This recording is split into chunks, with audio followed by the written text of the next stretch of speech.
So how to create a target audience persona. So what is a target audience? A target market or target audience is a specific defined segment of consumers that a company plans to serve with its products or services. The specific audience is very specific within that segment. And as Peter Drucker says, the aim of marketing is to know and understand the customer so well the product or service fits him and sells itself. And why do we want to do this? Well, research shows that 91% of consumers say they are more likely to shop with brands that provide offers and recommendations that are relevant to them. And if we know our audience, we're able to provide that. Thus, profitable business. 80% of consumers are more likely to make a purchase from a brand that provides personalized experiences. And how do we personalize that? We really have to know the audience, right? Before we're even able to personalize it. And 80% of frequent shoppers only shop with brands that personalize the experience. Those are really high numbers. Quite often, research go, oh, 50, 60%. These are big.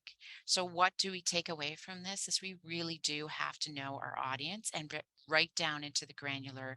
So before we can create that persona, right? Like we really have to get to know them. So I'm going to give you an example. ABC Cleaning Company is not a real company, but here they stand. And so starting just as an image here, if you can't see this, it's a giant cityscape. So quite often people start when they do these segments and in their business plan, they'll go, I serve, for instance, Mississauga. I serve Mississauga, the city of Mississauga. Well, that's really general, right? Like that's a very broad thing. And unless you have a really big budget and you're able to go across lots of things and hope they fall into place, we got to get a little more granular.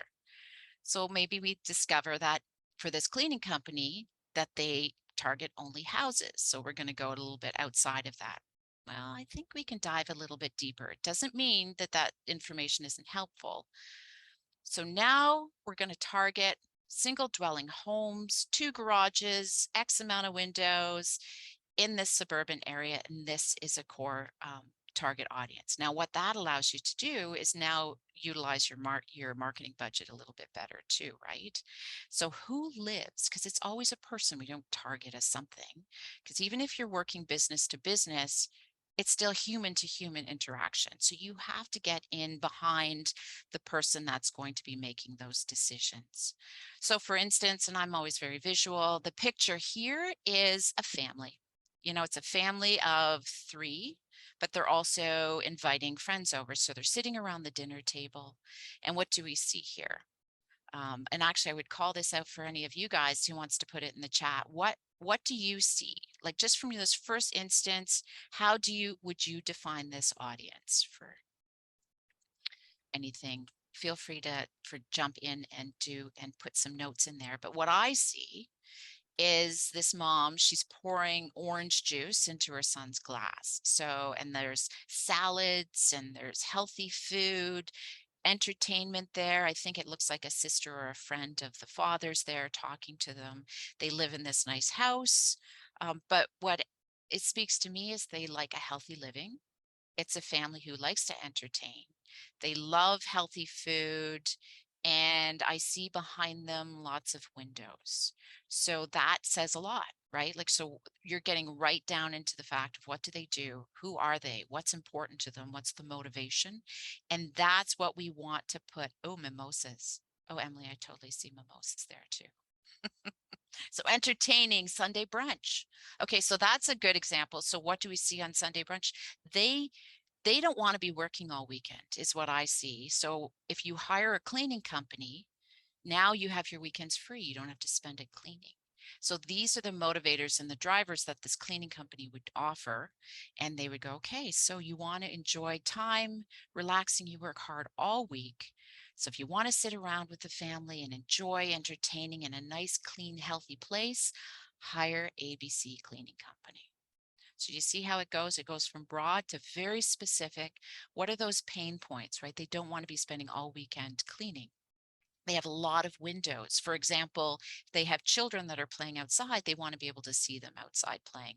clean windows. So a lot of this is where we go once we understand who our audience is, what their drivers are, where do they live, double income, so they have extra budget to spend, maybe they want to travel. All of that is something that we're going to figure out for ABC Cleaning Company. And now we're going to figure it out for you guys. So how do we do this?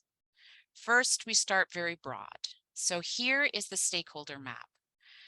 So if you're just listening in, it basically is that very broad thing. So if you're just starting with brainstorming, in the center is your business. And out from that are different stakeholders. Stakeholders are anyone who plays a role in the success of your business. Now, it could be current and it could be future, and they play different roles. For marketing specifically, the customer is the target audience. That ideal client is usually the focus for the target audience, but there are some times that your audience might change, like from a PR campaign, and there's other people that influence what happens with your audience as well. For instance, the media and influencers, you might do outreach and media.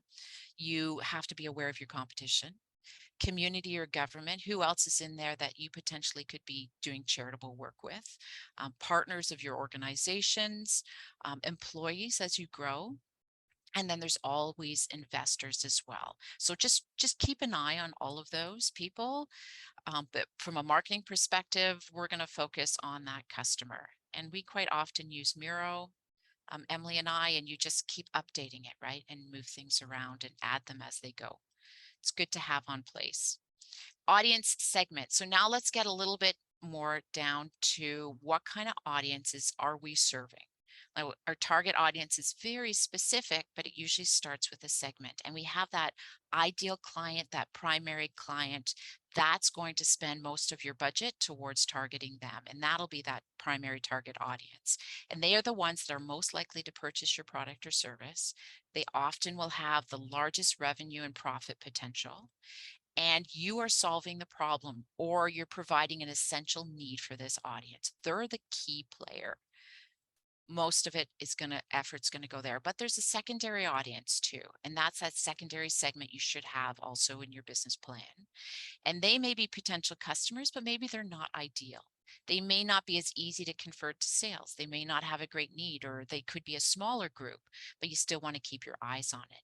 They also may be influential to your ideal client, which means not mutually exclusive, right? Like they could be both. So they may be a secondary audience and purchase from you, but also influence that primary audience. So you definitely want to meet their needs and show consideration.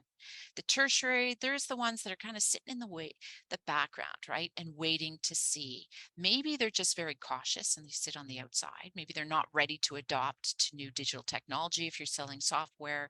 Maybe their business isn't developed enough to purchase from you, or maybe they're just too young, like an audience like buying a car. Maybe they're still 15, 16 years old. They're starting to drive, but they're really not going to buy a car. You still might want to keep an eye on them, right? So they have a high interest, not ready to buy. They will want to see what other people do first, and low interest, low influence, but they can change. So definitely keep your eyes on those tertiary audiences. So let's get now down into that primary audience. We want to figure out who they are. All my animation is weird today. So what are those things we have to know? And most of you know all the general stuff: age, gender as they identify, for sure is something to consider.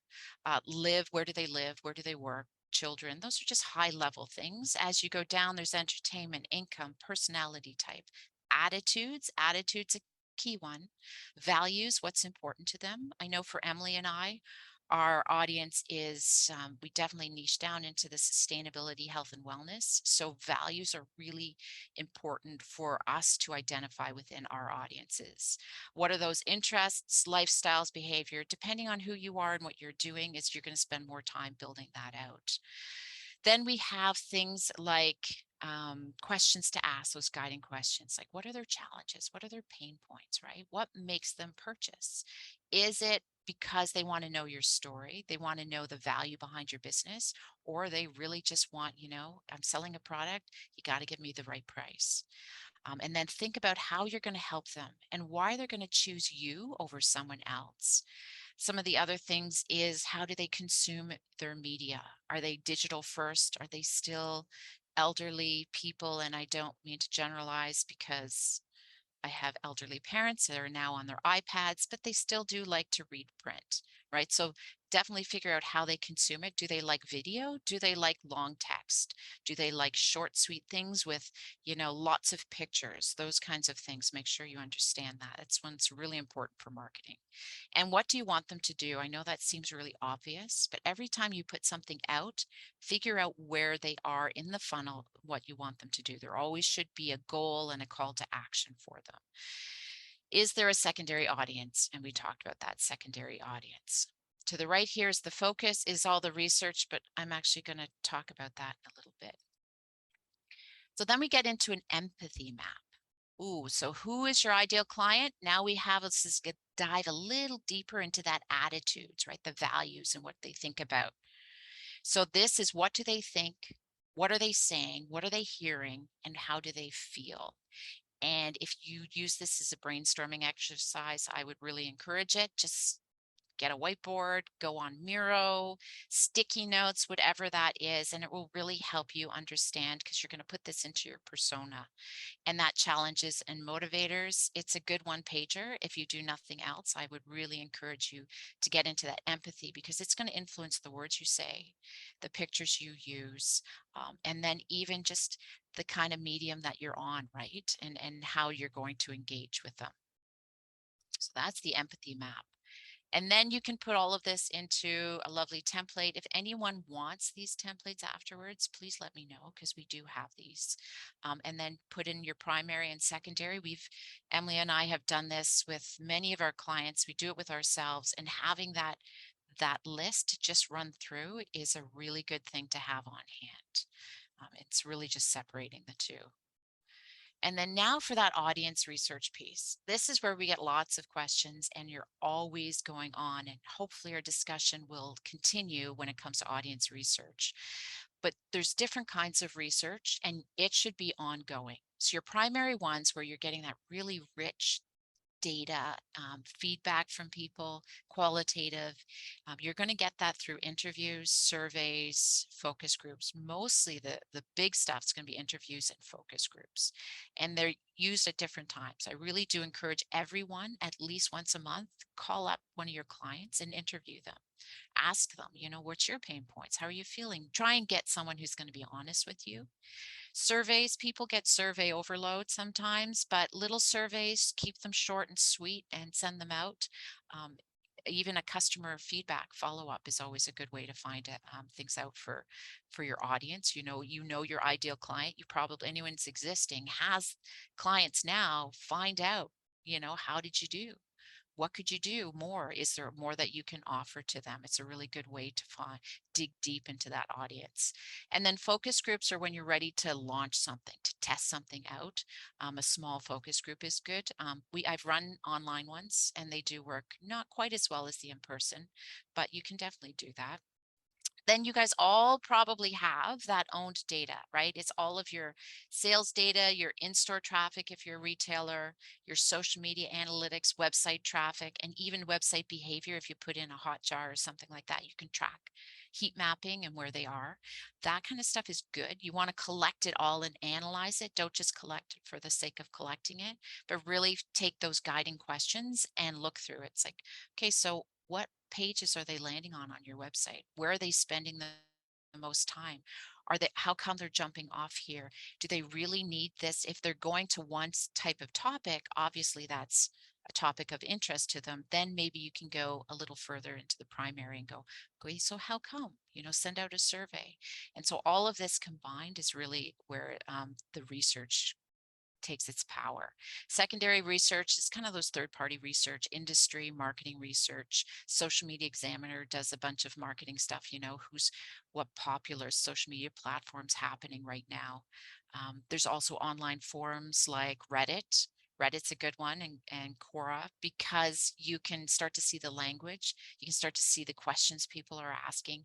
Type in the search that's relevant to you. Social media, just go out and listen. I know that's kind of overwhelming, but if there's a hashtag you're using and there's a certain audience you already sort of think you understand, that's going to be your target audience, go and listen to that language. Google search and Google Trends. If anyone knows any other research, please drop it in. That would be really great too, because there's a lot of them that's out there. And this finally is that persona. So a cool template. There's different versions of this persona.